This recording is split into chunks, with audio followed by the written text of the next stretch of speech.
Mr. Jeremy Clarkson, ladies and gentlemen. I'm not in blue jeans. I think what a lot of people don't realise is that when Top Gear's not on air, I am a bank manager. I just take my tie off and popped over to see you, get you out of a bit of a hole. It's nice to see you in a suit, and it's very lovely to have you here because Jeremy did step in. You know, he's always welcome on the programme because you're always a great guest, but you did step in and help us out, and I appreciate that. No, that's very kind, and the £75 will come in handy. Although I must say, walking out, when you say to the audience, ladies and gentlemen, tonight we have Robert Downey Jr., Demi Moore and Gwyneth Paltrow, but they're not actually here, so we've got Jeremy Clarkson. I detected a very noticeable groan. Well, you're one of our biggest... So I know you've come to see U2, but they couldn't make it, so here's Timmy Mallet. Sort of noise. He was... We did call him before you, but even so... Oh, no. Now, is it true? I've read online some people are trying to blame Top Gear. They try and blame Top Gear for most things, it seems, but they're trying to blame Top Gear for the volcano going off in Iceland. I have to suppose it's fair enough. We are entirely responsible. We, genuinely did do it. How did you do it? No, we did. How? Why? When it first started sort of smoking, we thought it'd be quite good fun to go up there and drive over it. You know, how far? Yeah. So, obviously it's quite dangerous, so we sent James May to go up there, and he drove onto it, and the tyres actually caught fire. I mean, he was driving over the lava, and then, bugger me, so that was it, no more air travel. So James May is responsible. James May? No, and there really is. I mean, there's no way out of that. I mean, the Daily Mail inevitably rang up and said, you've done it. So we just thought, well, it's the only thing we can do is go, yes, we have. Now, were you affected by the volcano? You said you were away. Were you away? I was in Poland when it went off, or Berlin, somewhere, not here anyway. But it was the most fantastic day. I was with James and Richard, actually. We'd been filming out there, and it was a really entertaining day, sort of ricocheting from various European capital to European capital. And we got back, but only about 6 hours after we would have got back had we just flown normally. So not really a very exciting story, unfortunately. So you didn't really, but you weren't caught up in the whole chaos then? Yeah, we were caught up in the chaos. There was the most marvellous, well, rather pitiful scene, really, at Charles de Gaulle Airport that we got to just before it shut. And that car hire place was just absolutely...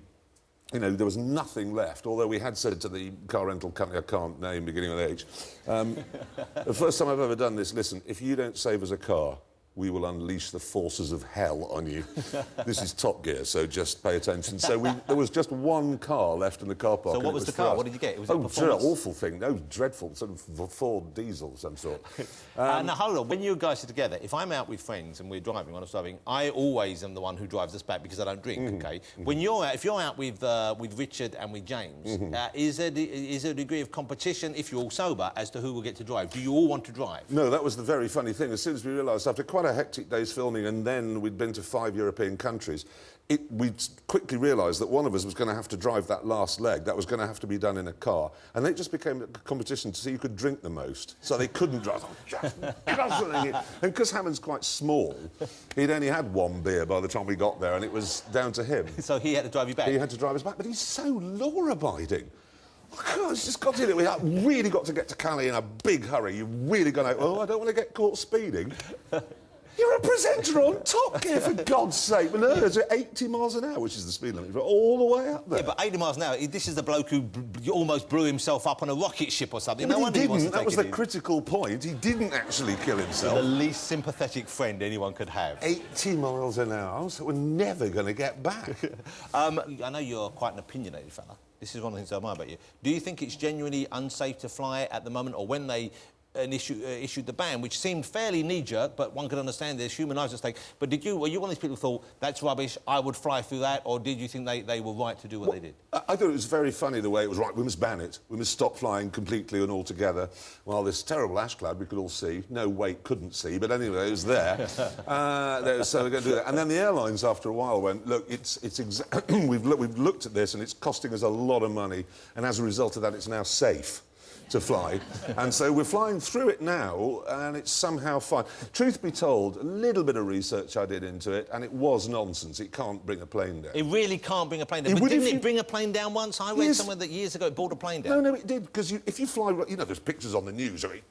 Yeah. You see that it looks scary where it is. Oh, yeah, if you flew into that, yes, then all of that will go into the engines, and you'll make sulfuric acid.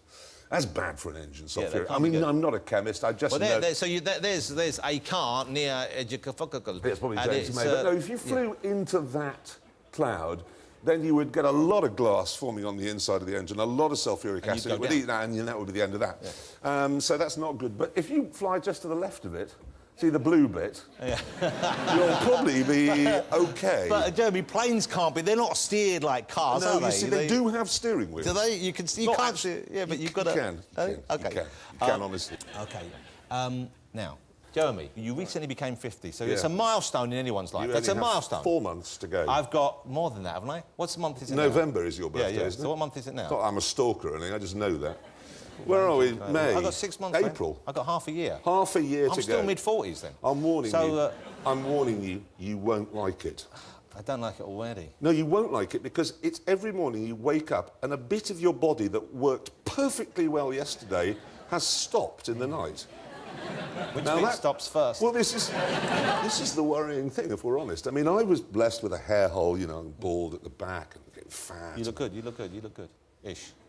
OK, not so good. It's an expensive suit, masking many, many things. But what I woke up on the morning of my 50th birthday with a terrible skin disease. I mean, properly bad skin disease. That's what a hard way to start your 50th year. So you woke up on your 50th birthday with some sort of scabies? I'm like a grey face with a hair hole and then a scab.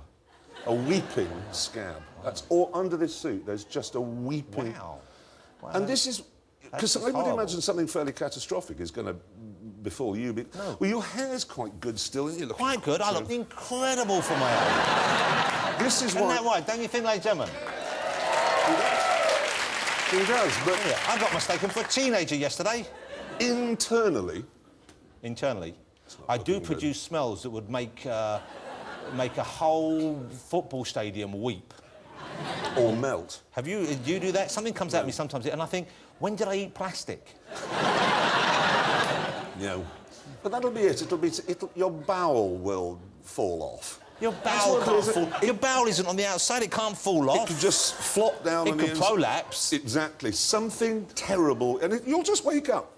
As all you look forward to in your first 50 years is things get better and better and better. It's you get great. healthier and you have more sex and you get more money and you have more fun and you go to more the countries. best years of your life, and the first then you 50. get to 50 and all you have to look forward to is bits stopping working until something catastrophic goes wrong and then that's it, you're dead. Oh, God. But the first 50 years, you have a massive party. The next one, you have a massive party, and you're not there because you're in a box at it. What's the point in that? Well, why don't we just shift... Why don't I have a funeral now? That's a good idea. Should we just ship you off to Dignitas? Do you want to do that? In a really fast coffin? I've considered it. And the other thing as well is... You haven't seriously considered it. I have. I don't want to die in a... Well, I don't want... Well, you don't want to die, don't go to Dignitas. Do you not think every morning when you wake up, I wonder if today's the day I'm going to die? No, I don't. Who starts a day like that? Me. Well, it's because you're a big scab on legs, but if you weren't, put some cream on that, you'll feel fine. No, but don't you do... Is it just me? Yes. Do you just think, will it be painful, will it be now? No. Why this? But look at it this way, Jeremy. Here's the thing. I'm an optimist in life, OK, and I'm a fairly cheery bloke, OK. And when I wake up in the morning, sometimes I think, yeah, OK, maybe I feel a bit down. I look in the mirror and I say, take that frown, turn it upside down.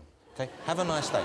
Because if you might want to remember that, because if you go through life feeling down and all, old EO over there, grumpy I should be boots, lying down like this, ready for this, shouldn't I? Then that's long enough, I can't. Don't spread your disease all over the couch. We can the whole thing is a scabies zone now. Say it with me. Say, take that frown, turn it upside down. Say, see how it feels. Ready? Take the fountain upside down. No. Take that frown, turn it upside down. Ready? 1, 2, 3. Take that fountain. No, not fountain.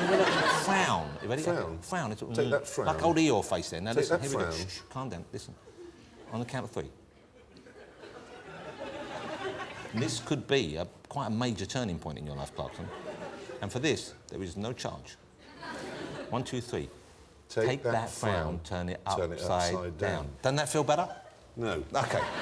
All right, before we say goodbye to Jeremy, and we've got to say, thank you for him for stepping in, because he was invited on the series to come on later on the series, but he's come on now anyway. And you know, I have nothing to sell. I have no book, no DVD, no TV show. But I can't mention the name of the bank I work at. But you've given a real shot in the arm to the euthanasia industry while you've been out here. And you're not even getting any money for that. Nothing. That shows you in a very good light. Yeah, exactly.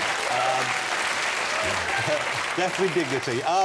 Before you go, you know, we have a sneak preview of the next series of Top Gear, ladies and gentlemen. Did you know that we had do we this? really? It's I didn't know we exciting filmed stuff. anything. Yeah, this is... and this looks slightly more sober and slightly more serious than the older stuff. Well, let's have a look. I don't know what It you've looks got. like it's I've talking only about done car one technology. thing. This is Jeremy Clarkson from the next series of Top Gear. Enjoy this, ladies and gentlemen. There you go. A slightly more sober approach. Yeah, we have slowed it down. Put a few more words in it. Oh, it's a better show now, isn't it? It is now, Just a yeah. little bit. Hey, ladies and gentlemen, will you join me in saying thank you to one of my all-time favourite guests, Mr. Jeremy Clarkson? Thank you, everybody. Great to see you again.